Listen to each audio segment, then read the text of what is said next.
And then as we're getting started here, a question that we get a lot that we got written in before this, how long does the application take? The application takes, and Katrina, we'll get to your question right after we do this one. Application kind of depends a little bit on you, the individual, and what path you choose. So the best way to explain this is to take a look at the what we have now, which is the guided or unguided application process. So we recently started something called the guided application process, which allows students to join an instructor-led version of our intro to coding. We want our students to know at least some of the basics before the program starts. That way the program can maximize your time and ours, and you can maximize your learning as a result. So we want our students to know a little bit going in, and that's why we have some application exercises that you need to do before you get in. We want people to know what they're getting into. The guided application is simply an instructor-led version of exactly this. And it enables you to jump in and start learning from an instructor with other students. If you choose that path, that's going to be different than if you do it all on your own. And it's going to be different for everyone who some people come to us and they maybe have already taken a computer science 101 type class, in which case, awesome. They might be familiar with some of the things and they might be a little bit further ahead. That's okay. If you don't know anything, that's also okay. For someone who knows nothing, if you know absolutely nothing, starting at a base of zero, it's probably going to take a couple of months to get through the whole application process in general. The guided application class is it 3 weeks long? Kayla, am I right in 3 weeks, saying that? yes. Three The weeks next one total starts length. December 9th. Right. So if you count the work to do the first part of the application and that all together, it's going to take you a couple months of working on. Now, that's not 2 months of full-time work all day, every day. It's 2 months worth or a month or two worth of spending a few, 4 or 5 evenings a week working on this stuff to familiarize yourself with it. So let's get to this question here. Katrina said, "Hey, Greg and Kayla, quick question. Do you recommend getting an undergrad degree as well as our Code Platoon experience?" So that's a complicated answer, and I'm going to try to do the best to answer it the best that I can. I don't know any situation in which having education is bad. So let's start with that as a premise. So more education is very rarely a bad thing. So is it bad to go, have an undergrad degree and code platoon? Well, no, it's definitely not a bad thing. However, the order in which you do that, what you do with your time in terms of higher education, it matters and it can change things. My personal recommendation for, let's say you're coming out of the service and you have no college. My personal recommendation is to come to a place like Code Platoon first, launch your career, get your foot in the door at some software engineering company or role. And as you're working and gaining experience, you're actually working as a software engineer, then go back part-time to school. Let the GI Bill pay for that. Let your company give you, if you're working for a big company, get that tuition assistance if they offer it. And that way you're not worried about college debt. And when you graduate with that 4 year degree, you have several years of experience already as compared to people who just went to college right out of the gate. And so I think that's huge. And we've had a number of students who did exactly that. If you come to Code Platoon, you start your career, and then you get something like a computer science degree, awesome. You're going to be in great shape. Where we draw the distinction is that what Code Platoon does is probably better for launching your career and starting this path because it's very hands-on, very, very practical application knowledge. Whereas a computer science degree is going to be a little bit more for professional long-term development, something like that. So keep that in mind. Everybody's coming from a different place. So a lot of people who come to Code Platoon already have a degree, but maybe it's in a completely unrelated field. Kayla and I have degrees in radically unrelated fields to coding. I think you're an English major, right? I'm a history and psychology major. Got all kinds of education in non-tech fields. But we ended up at a tech company. So everybody's coming from a different place. But that's my personal recommendation. If you have follow-up questions after that, please don't hesitate to ask because education is a big subject And I think a lot of it depends on the individual, what works best. But that GI Bill is always a game changer, right? If you can get a college degree without having to pay for it, there is very rarely a downside to that. Um, you have a whole list of questions. Awesome. Hit me. Yeah, feel That's free to what put we're, them in the chat or unmute and say them, whatever your yes, preference. that is exactly what this is for. That's why we started Coffee and Code Platoon, was to address whatever questions you have. And education is a big one. Cubicle, please, by all means, yes, that's totally understandable. Totally understandable. So yeah, type those in as you can, and we'll answer them. Any other questions in the meantime while we're waiting for more questions? And we might preempt some of your questions. Oh, would you recommend doing an in-person or remote? So maybe this one's a little bit more straightforward of an answer, but it still does require some nuance. I am a bit old fashioned, but I'm also a hypocrite. So I'm going to explain that.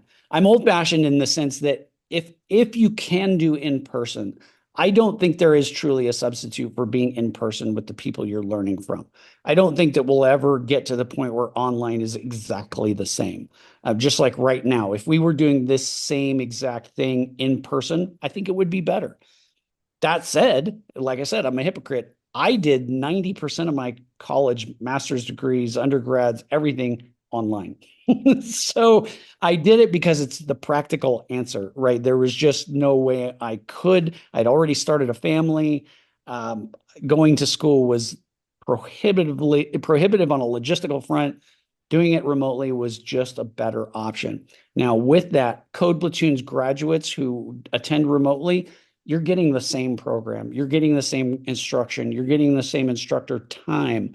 The only thing you're really going to lose out on is maybe if you're not in the city of Chicago, you're not going to be uh, able to take a Chicago role unless you move here afterwards. But you might have roles that are open in the city in which you live.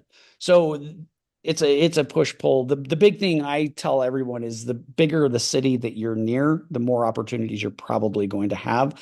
But our remote students have done just great. And you're in good company because I think right now probably about 3/4 of our student body is remote. So you're in the majority. The majority of Code Platoon students are remote based. So whatever you can do, if you can come in person, awesome. We got a great classroom. We'd love to have you in person. Would be great. If you can't, you're still getting the same thing, really. Are there apprenticeship opportunities for remote students? So that great that you asked that follow up.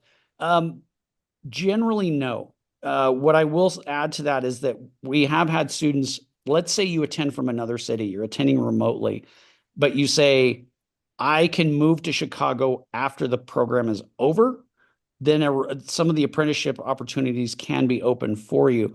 The reason we say that is because the overwhelming majority of apprenticeship opportunities we've had come through Code Platoon are in the city of Chicago. These are apprenticeship opportunities with partner companies. They're not Code Platoon. You're not coming to work for Code Platoon. You're going to work for whatever company it is, someone like Accenture or Travelers or someone like that, DRW, Motorola Solutions, and those are specific to Chicago. So if you tell the instructors, hey, I don't live in Chicago now, but I can go to Chicago when the program is over, then maybe the answer is yes. But in general, no, most of them are in person. Big thing there is, are you in a big area, like an area that's going to have a lot of jobs? You're more likely to get something. What if you live in Chicago but are taking the remote classes? Same thing. So you would be able to put your name in the pool of applicants for those apprentice roles. Because again, most of them are in Chicago. It's okay if you're attending remotely, but as long as you're willing to go in person for those roles after the program. The reason I say this is because most, and when I say most, I mean the vast majority of software engineers I know work remotely. Once you have established yourself in this industry, most people work remotely, but being able to go in person to start your career as an apprentice, as a junior software engineer is huge. That's hugely helpful to landing that first job and starting your career. Once you've done it for 6 months, maybe a year, most roles are going to be remote. And in fact, some of the partner companies that we work with, Kayla can attest to this. When they went and did the commercial at what was it, Eighth Light, they went to the offices. Nobody's there. Like nobody's even in these offices. They're all at home. So a lot of these companies, everybody's at home. But again, if you're brand new, um, it's better to be able to go in person. So the next question, let's see. Next question. If I am accepted for the scholarship, should I still use my VR&E benefits? You'd want to use either or. It's not a both and thing. I would opt for VR&E. And the reason for that is because they're going to give you a living stipend and they're going to buy your laptop, which is the only expense you have at Code Platoon. So the only classroom expense you have at Code Platoon is your laptop. So if you can get VR&E, and we love VR&E, we work with them and we've had great luck with them. I can help with that process. If you're going to use VR&E, use that. You won't need a scholarship because VR&E will pay the whole tuition. They'll pay 100% of it. Um, so VR&E is probably, not probably, I'd say it's the best, it's the single best way to fund going to Code Platoon. The only downside to it is if you're in the VR&E process, you already know this, is that it takes time. You just have to go through a lot of steps to obtain it on the veteran side. From a student side, from a school side, it's the best option you have, hands down. Absolutely. Greg, you're the VR&E expert, so correct me if I'm totally wrong on this, but I believe from the alum you interviewed recently about his experience doing Code Platoon with VR&E, they'll continue to give a stipend for a little bit after you graduate as well, right? While you're job searching. It is very possible to do that. We don't want to state definitively anything that VR&E will and will not do. And the reason for that is because it is individually tailored and it has to do with counselors getting X, Y, and Z approved or not approved. And so it's a tricky benefit in the sense it's not like GI Bill. GI Bill is an entitlement and you either have it or you don't. And if you have the funding, you have the time available, the GI Bill works as the GI Bill works. VR&E is tailored to your individual needs, but yes, to what Kayla is asking, and that's a really important point, is that you can theoretically get them to give you that living stipend after you've graduated Code Platoon and you're still in the job seeking, you're in that pathway after graduating looking for a job because that's what VR&E is. It's not an education benefit like the GI Bill. It's a reemployment program. They want you to start a career. So they're going to help you with that. You just have to be careful how you message it and be prepared to make that case to the VA. It's almost more like it's almost more like going before a judge in some ways. And I don't mean to say that in an intimidating way, but you have to make your case as to what you need, why you need it, and how that connects to your disability. So, and I'm happy to go into more detail on that, but that's a great point. They can and will fund even beyond graduating Code Platoon. What's the difference between VR&E and eligibility with Chapter 35? So Chapter 35 is dependents and survivors benefits, if I'm remembering this correctly. That has to do with survivorship and dependents, whereas VR&E is an individual, that's you, the veteran. VR&E is specifically tied to disability ratings. So you're not going to get VR&E unless you have a disability rating. That's the first and most important factor of VR&E. But specifically, it is used for retraining veterans to do a new job that makes it better on their disability. So, for example, I use myself as an example. I broke my hip jumping out of planes in the Army, and one of the most painful things to do for me is sit in a car. Okay, so any job I could have that involves sitting in a car, I can't do that. So what can I do? Well, maybe I don't have education for doing something else. So maybe VR&E can pay to have me do something else. And that's what VR&E is for. It's about kind of like a reclass. You did this in the Army and now you want to reclass to this. Well, you did this in the Army. You're trained to be a something and they want to retrain you and say, okay, we're going to give you this educational assistance to retrain and do something else that is more conducive to your particular disability. So that would be the primary difference is that it's only individualized. VR&E is not transferable because again, it's tied to disability itself, not a benefit. Like GI Bill, you could transfer to a spouse, to a child. Can't do that with VR&E. The question, let's see, can I just have CMD approval for the program, or do I need to go through the entire SkillBridge packet process? So SkillBridge in general is kind of malleable for exactly the reasons that you pointed out, which is that it really, on the Code Platoon side, everybody applies and goes through the same process. SkillBridge has the added step of needing commander approval.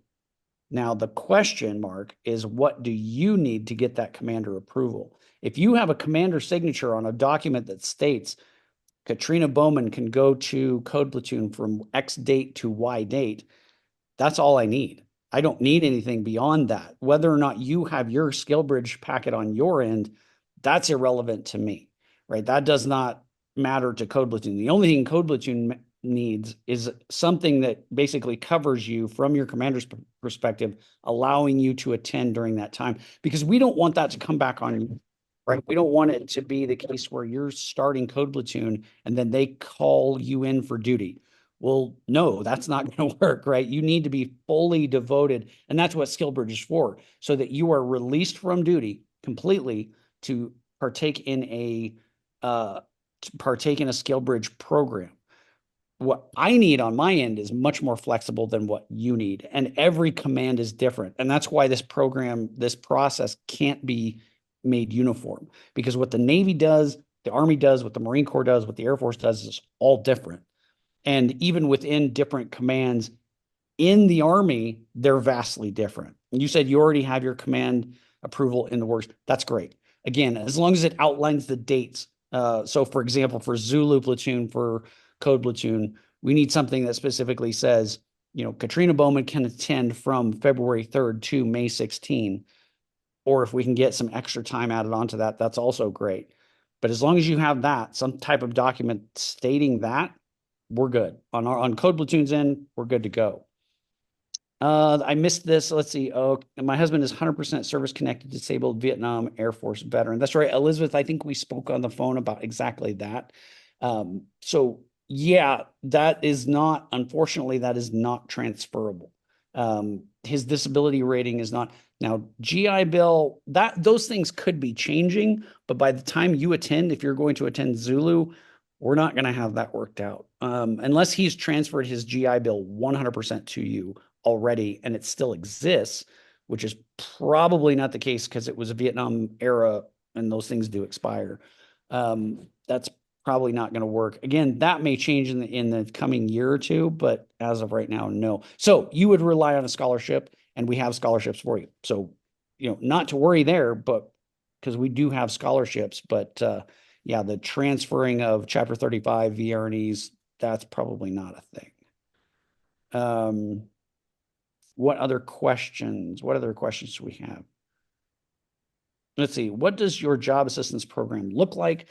Do you help with jobs? Yes, in general. In the DoD sector or just contractors? We help, yes, to the question of do we help with job assistance?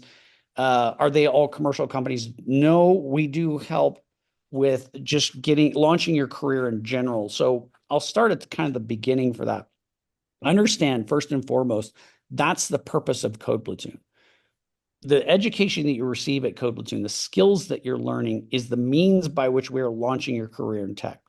But ultimately, you launching your career is our goal. That's how we measure success. That's what we want to see happen. This is not a university where we just want to see you receive a well-rounded education. We want you to launch your career. And so therefore, our career services is dedicated to exactly that.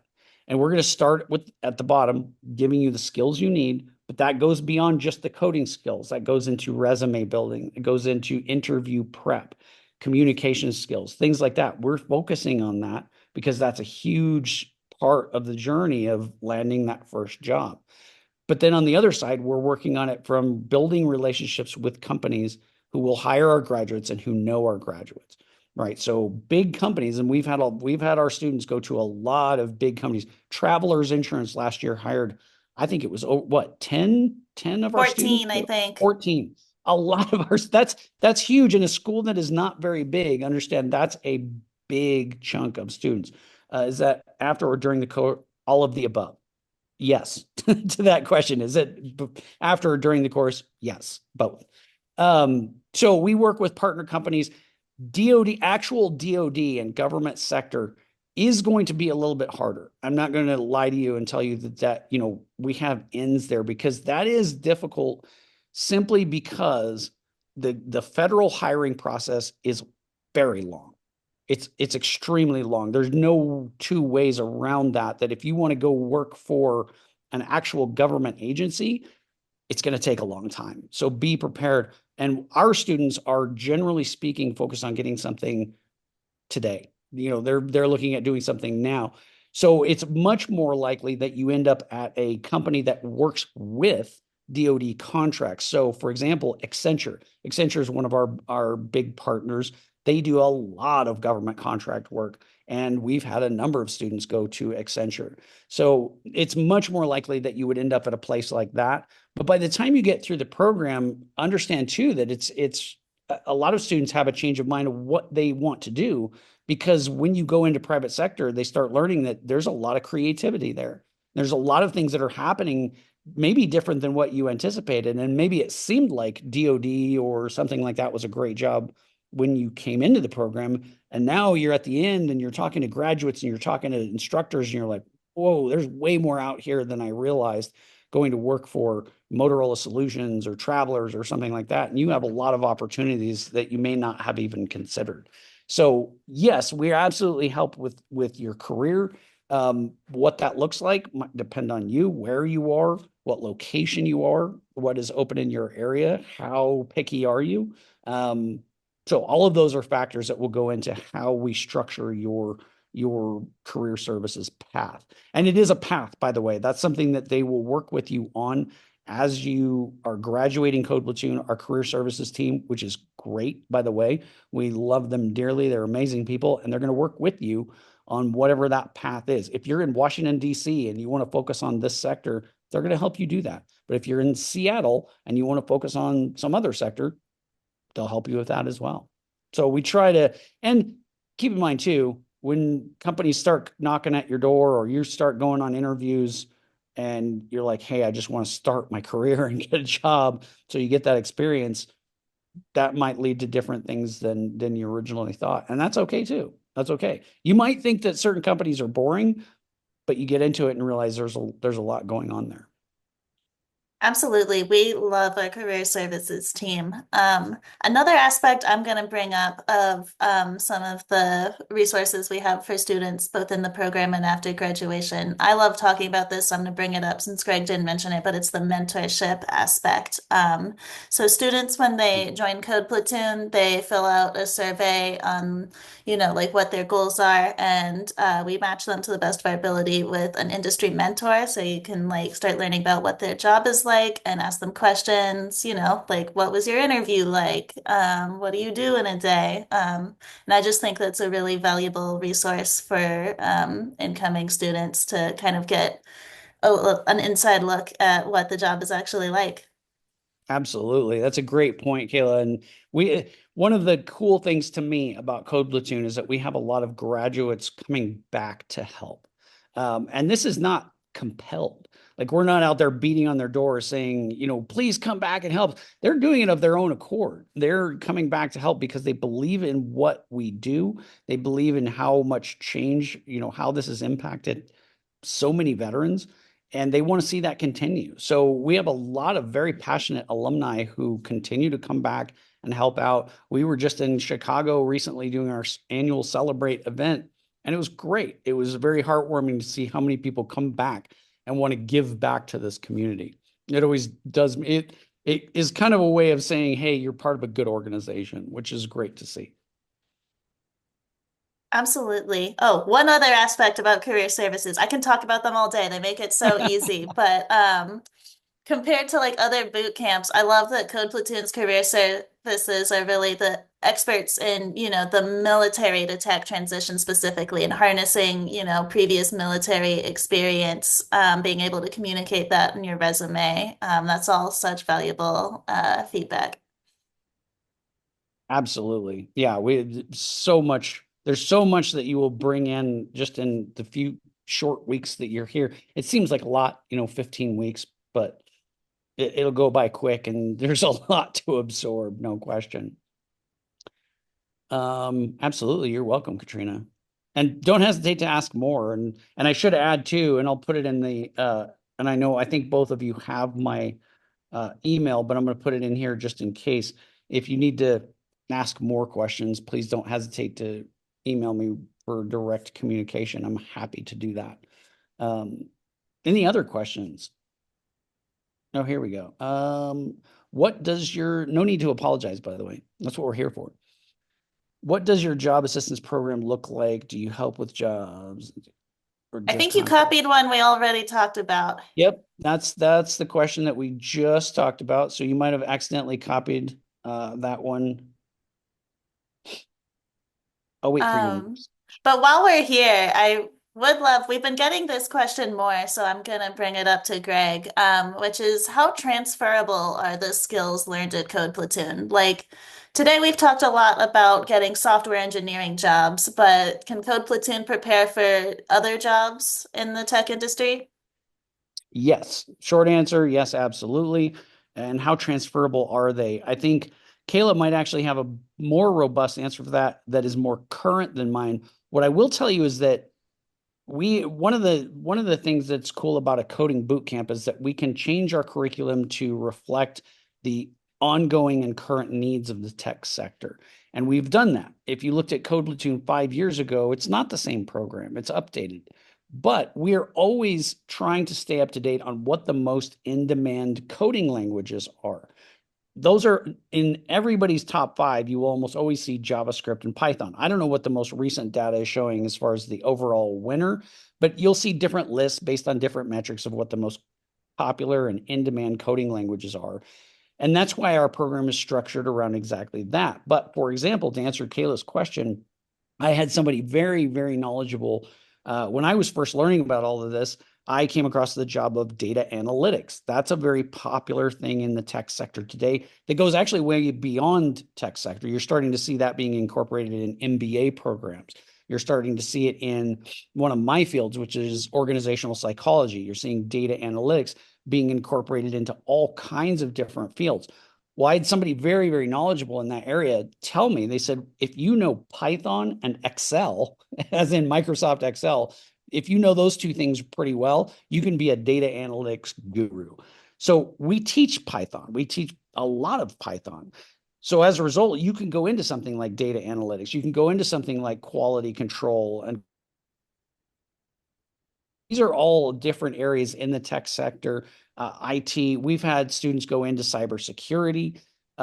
Software engineering full stack program is better for training people to go into cybersecurity than the reverse. If you went to a cybersecurity program, it's going to be hard to become a software engineer, but going from software engineering into cybersecurity is a lot easier of a jump from what everyone has told me. So these are all areas that people can go into from Code Platoon. It's not just software engineering. It's more that junior software engineer or junior software developer is the most common job title of our graduates. So that, I think that's the overwhelming winner as far as most common, but by no means the only job. Absolutely. We just recently polled alumni a year out and asked them where they're working, what they're doing. And I just pulled up the responses, and what Greg said is absolutely right. Software engineer is the majority, is the winner, but there's lots of other ones. There's DevOps engineer. I saw several business operations analysts. Someone was a technical sales consultant, which is really interesting. Data analysts.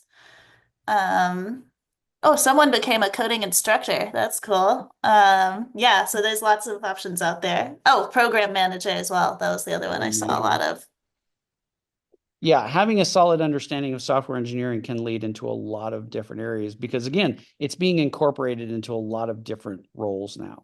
Um, data analytics, I think, is a big one because that term is almost it's almost so vague at this point that it's like saying reading.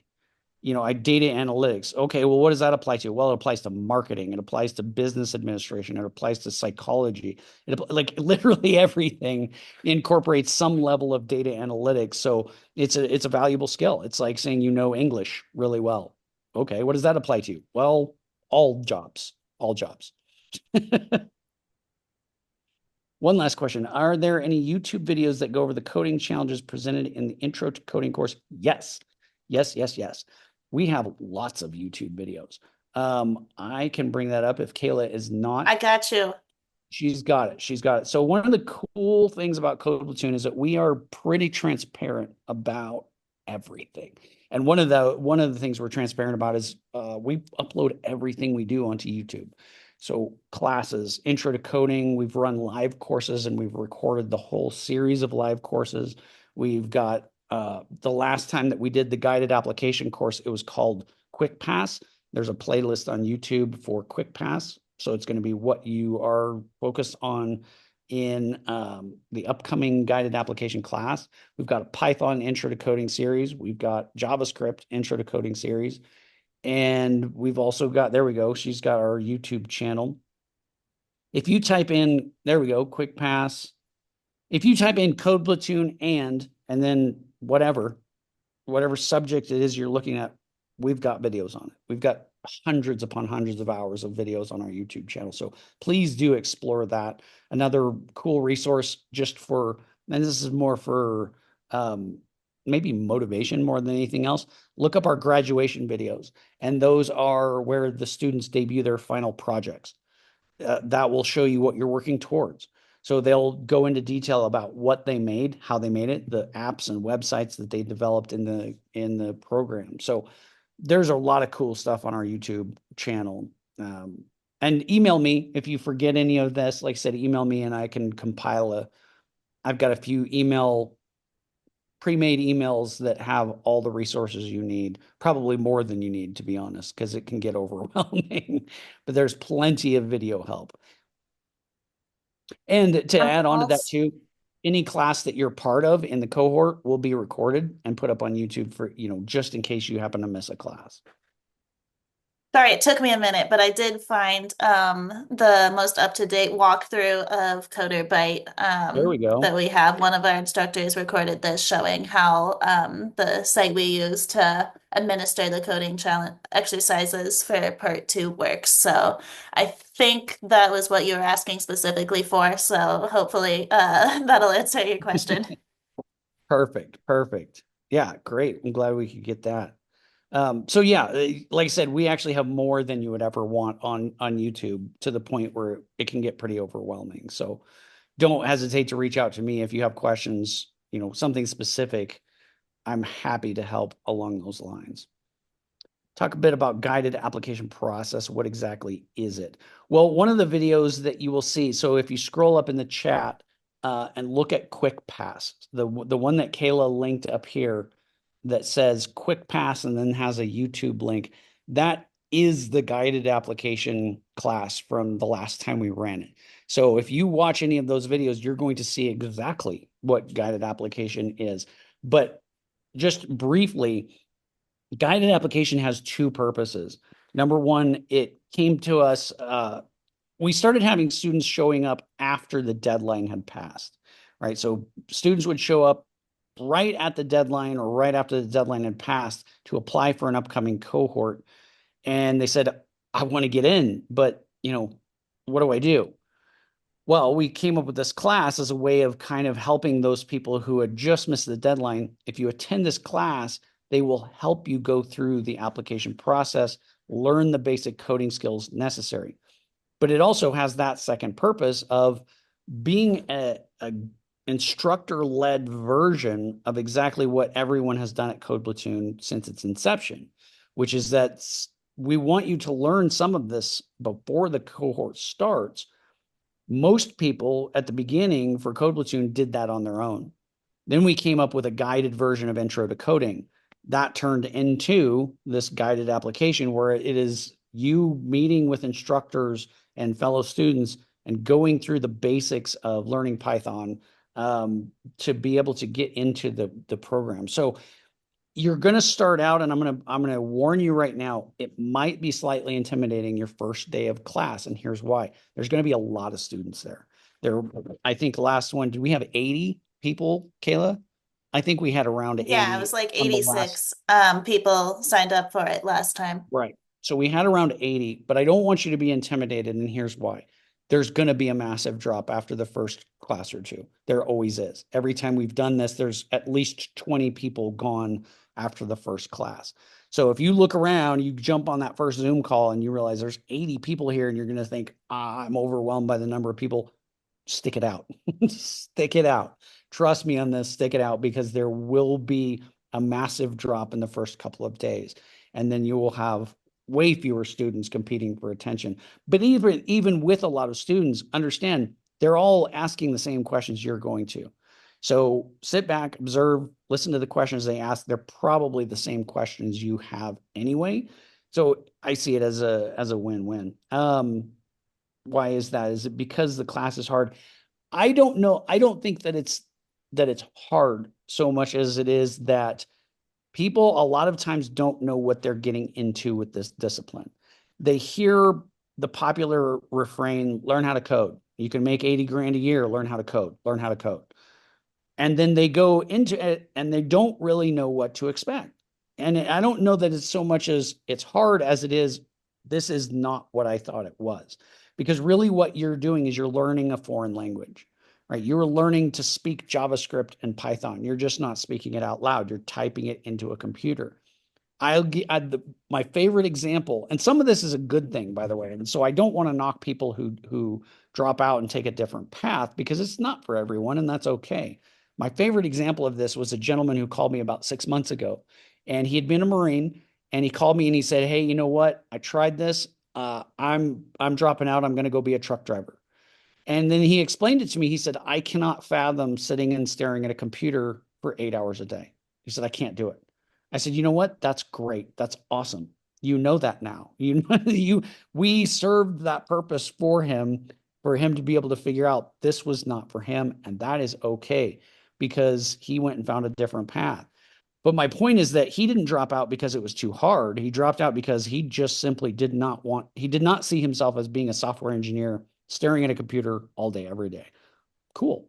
That's not for everyone. So that's a big portion of it, I would say, is just simply not knowing what this really is and recognizing that it's something different than maybe what they thought. So I don't Yeah. think that it's that hard, especially not at the beginning. At the beginning of the guided application, you're not doing a lot. You're not going to be like overwhelmed with work. It might not make perfect sense to you, but you're not going to be handed like 10 pages of code to write. That's not how it works.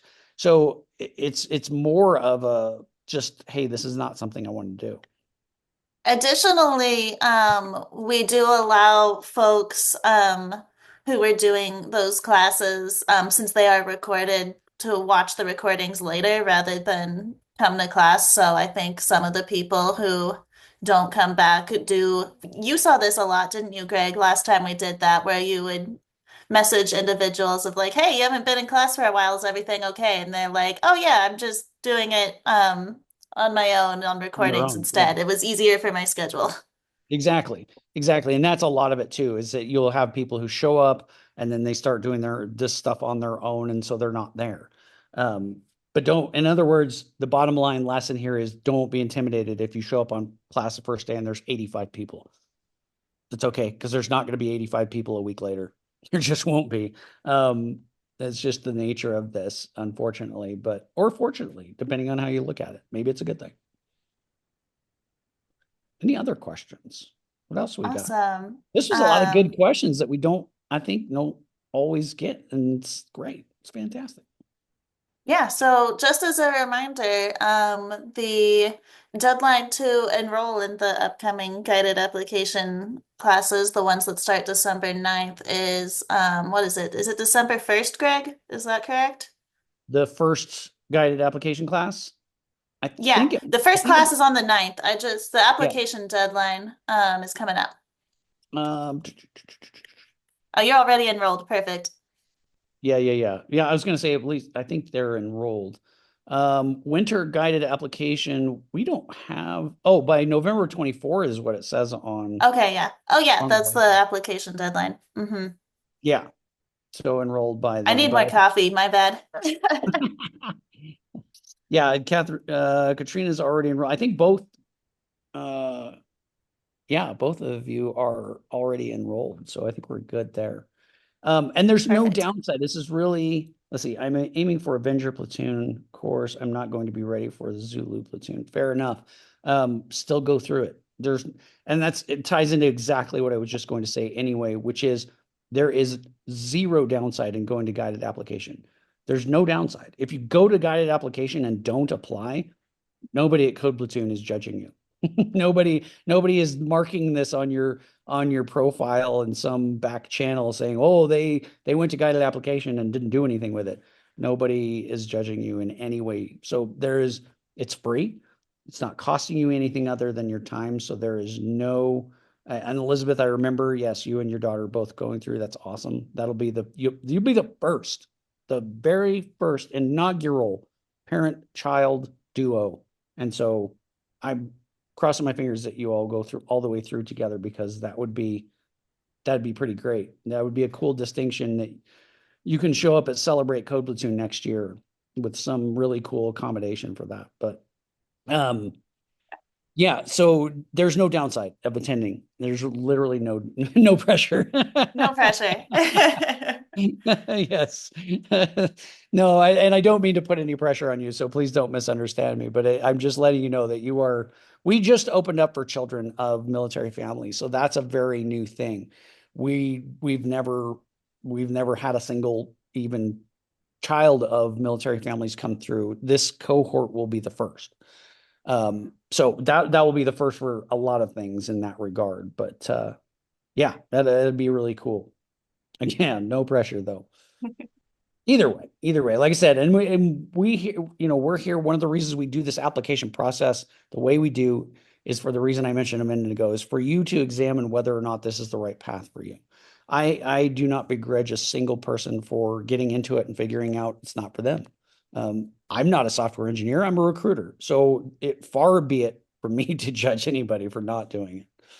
You're both excited. That's great. That's great. Dig in now, start learning what you need to learn, do as much as you can on your own before the class starts. So that way it's not just total overwhelming fire hose. The more you can learn before even the guided application, the better off you are. Again, just like a language, if you start learning just basic vocabulary, if I were to start learning Spanish, I want to start learning how to say hello, how are you? My name is, hola, ¿cómo estás? The amo, all of these things I want to start absorbing as much as possible because it will make it easier once I hit the class. Absolutely. I think we are about out of time. Any final questions before we wrap up today?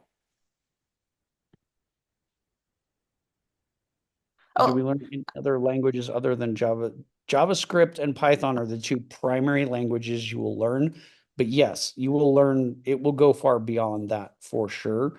I think graduation videos are probably the best explanation of what you will learn because that is the students explaining what they built and how they built it. So they're going to start talking about things like large language model tools that they incorporated. They're going to start talking about even using HTML in certain portions, C++, all of these things. They're going to start talking about how they incorporated all of that into the projects. But yes, JavaScript and Python are just the two primary front end, back end languages that will form the foundation of everything else that you're learning. So it yeah. will go beyond that for sure. Yeah, JavaScript, Python, SQL, HTML, and CSS are the main ones at Code Platoon. Yes. Fantastic. Well, yeah, dig in. And like I said, please don't hesitate to email me directly. I know you both have my email. So please feel free to email me if you have questions, and we'll go from there. Awesome. Thanks again for joining us and hope everyone has a fantastic rest of their day. Thanks all.